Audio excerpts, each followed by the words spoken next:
Hey guys, what's up? It's me, Thomas. Tonight we're back here with Extra History. Tonight we got we got an entry in the John Brown one, Hero or Terrorist. So yeah, today's subject is John Brown. So, famous abolitionist, mostly known for, if I remember correctly, the Harper's Ferry raid. You'll see what I mean in a little bit, but I don't know which part. I'll point it out when it comes out. Anyway, so let's learn more about John Brown. Be sure to like, subscribe for more. Hope you enjoy it. Let's go. Franklin County, Kansas Territory, May 24th, 1856.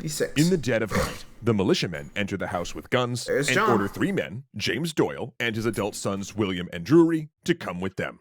They reluctantly comply, while Doyle's wife and the boy's mother watches sobbing. The armed men lead the Doyles into the dark and begin to question them. Had they participated in the sacking of the abolitionist town of Lawrence? You see, 3 days ago, an armed paramilitary force had descended on Lawrence, flying banners reading Southern rights and varying racist phrases. They had smashed the presses of its two abolitionist newspapers and burned down the Free State Hotel. As they were being questioned, the Doyles noticed something. These interrogators were not from the law. Rather, they are the radical abolitionist John Brown and two of his sons, and this is not an arrest. Of course, we don't know exactly how they responded, but at a signal from Brown, broadswords flash in the moonlight, and when the screaming dies down, Brown finishes James Doyle with a pistol shot, and he and his boys depart. They have a busy night ahead of them. There are 3 more slavers on his list tonight. Let's just say he takes things to the extreme. Thanks so much to Trade Coffee for keeping us history-loving beans well caffeinated. John Brown is one of the most controversial figures in American history. A radical abolitionist, he preached that a nonviolent solution to slavery was not possible, that all races were equal under God and the law, and that the only form of emancipation was immediate and total. If that required a violent uprising, then so be it. Now, while we as modern people admire his goals of racial equality and an immediate end to slavery, in the 1850s, these were extreme views, even amongst abolitionists. And Brown's use of violence horrified the largely pacifist anti-slavery movement at the time, at first. He was referred to as insane, as a zealot, and debates continue to this day over whether he was a hero or what we would today call a terrorist. His willingness to act... I don't know. Like, considering he started bleeding Kansas with that, yeah, I say terrorist. I mean, pretty sure you could say the same thing for Al-Qaeda. You know? He thought they were fighting for a good cause, and look what they did. Eesh. Like, seriously. This guy has the same... Like, this guy simplifies the whole phrase, the road to hell is paved with good intentions. This dude's on the fast track, I think. Really. I mean, like I said, good intentions, just... Ugh, not the best ideas. Act on his principles to spill white blood to liberate black people would make him simultaneously one of the most admired and hated men in America, especially after he seized a federal arsenal in an attempt to kickstart and arm a massive slave rebellion. In fact, he's often listed, personally, as lighting the fuse of the Civil War. And if that's true, we know when the match was struck. Ohio, 1812. John Brown has just met a slave owner for the first time, and he likes him. It's a marshal who runs the town where John has just delivered his father's cattle. And at a dinner party, the marshal cannot stop talking about how great he thinks John is. He's amazed that John, only 12, drove his father's cattle here alone. He recounts John's adventures and life of hardship, moving from Connecticut to Frontier, Ohio, and losing his mother at age 8. And as the party talks, they're served by the marshal's slave, a boy about John's age. Earlier that evening, the two had played as friends. Now, John is a strict Calvinist, raised in the abolitionist hotbed of Hudson, Ohio. He'd been taught slavery is evil, and he'd seen the escaped slaves his father, a conductor on the Underground Railroad, hid on their farm. But this marshal, he doesn't seem evil. He's so nice. But as the guests leave, this same man who'd treated John so kindly walks to the fireplace, picks up an iron shovel, and begins beating his friend over the head with it for not serving the food fast enough. That was John Brown's first brush with slavery. Not the kind portrayed in abolitionist pamphlets and speeches, mind you, but real slavery, where you could see the bruises and smell the blood. It horrified him.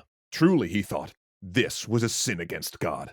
And Brown thought about God Ain't a lot. wrong. He did so while wandering the woods during his off hours Again, after Calvinist. working in his father's tannery. He memorized the Bible cover to cover and could recite any verse perfectly on command. However, his dreams of becoming a minister were dashed at the age of 16, when he went east to do preparatory theological studies, but found himself unequal to it. His schooling was poor, and an eye condition made him unable to keep up with the reading.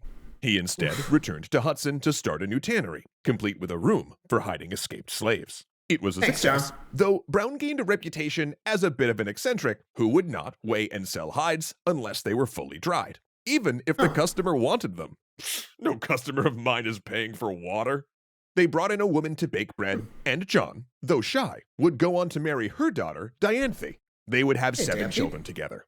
Now, we have to take a moment to talk about what Brown was like as a father, because for him, battling slavery would become a family affair. Brown ruled over his family like an Old Testament patriarch.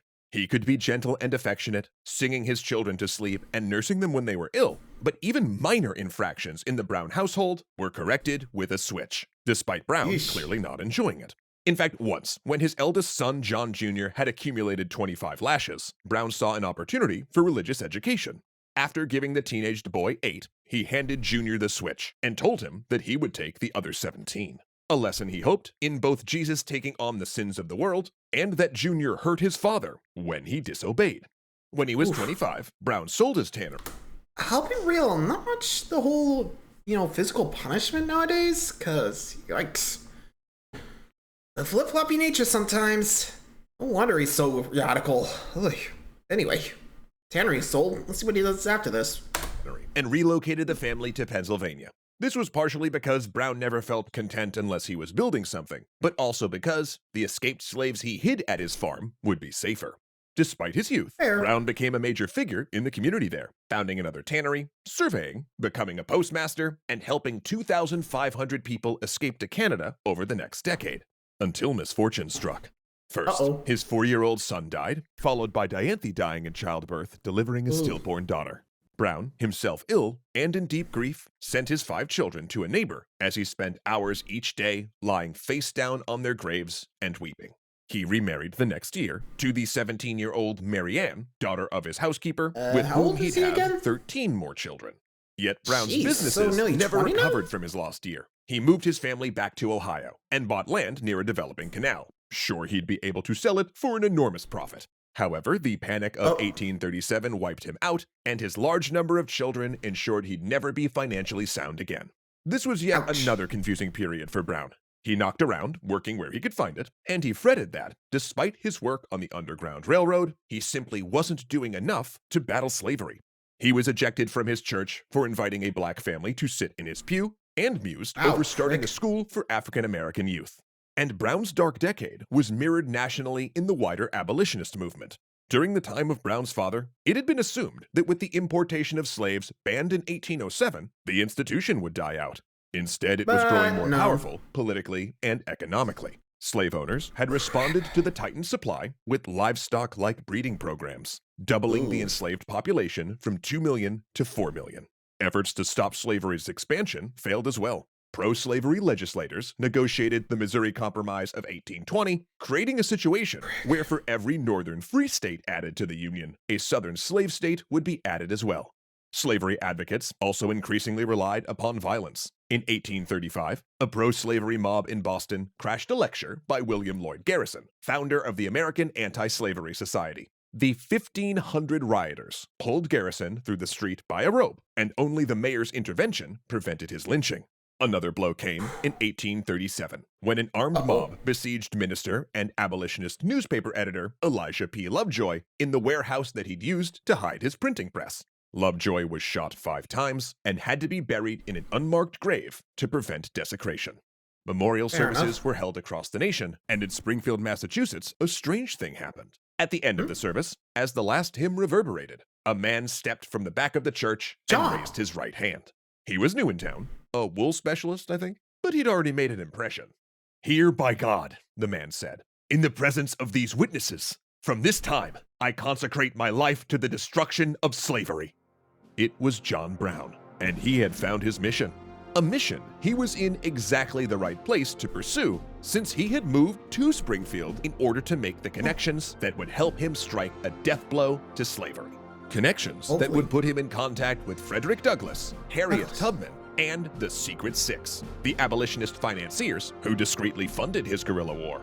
The path to bloody Kansas was laid, and John Brown would follow it. Seriously, there's so much. Yikes. Poor John, though. I feel bad for the abolitionists. They just want to end this thing, but those slavers are just way too tough. Especially with their keep connections. Oof. But anyway, that's about it for John's story for now. So, come back later, we'll see more of that story. Till then, thanks for watching, everybody. See ya.